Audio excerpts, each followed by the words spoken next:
Kekalahan ISIS di Suriah membuat mereka mencari tempat baru dan tempat baru itu adalah Indonesia.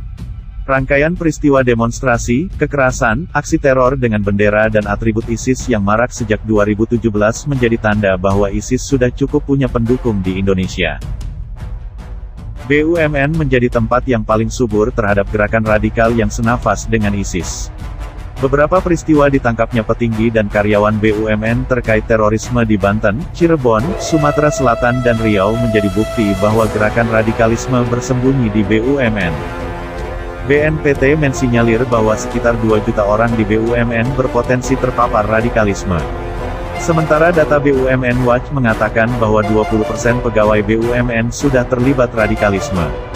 BIN juga mensinyalir sekitar 41 masjid di BUMN sering digunakan oleh kelompok-kelompok radikal.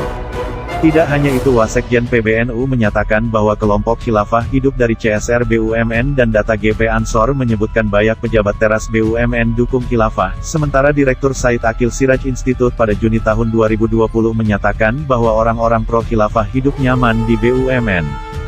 Bocornya data pribadi Denny Siregar di Telkomsel juga menjadi fakta bahwa kelompok radikal sudah menguasai data-data pribadi semua pengguna Telkomsel.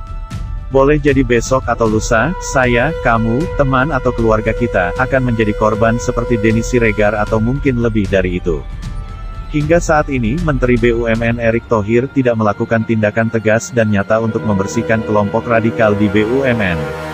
Yang terjadi justru Menteri BUMN mengangkat dan menempatkan orang-orang yang terindikasi dari jejak digitalnya sebagai pendukung gerakan radikal dan mendukung khilafah di BUMN seperti HG diangkat menjadi direksi Bank BTN, HW menjadi direksi di Peruri Digital Security, FR menjadi direksi di Telkom. Banyak pihak menduga bahwa rangkaian demonstrasi dan acara-acara yang dilakukan kelompok radikal dan pendukung khilafah juga didanai oleh para pejabat dan pegawai BUMN sebagaimana peristiwa tertangkapnya donatur teroris di Banten dan Riau. Keseriusan Erick Thohir untuk membersihkan BUMN dari radikalisme dan pendukung khilafah diragukan banyak pihak. Para pengamat cenderung melihat Erick Thohir sebagai pengusaha murni yang lebih mementingkan keuntungan kapital dibandingkan ideologi. Ada juga yang menduga ketidakseriusan itu karena Erick Thohir berusaha mengakomodir pendukung radikalisme dan khilafah untuk mengamankan ambisi politiknya di 2024. Apapun sebabnya, membiarkan radikalisme tumbuh subur di BUMN akan menjadi bom waktu di kemudian hari yang akan membuat Indonesia terpecah belah.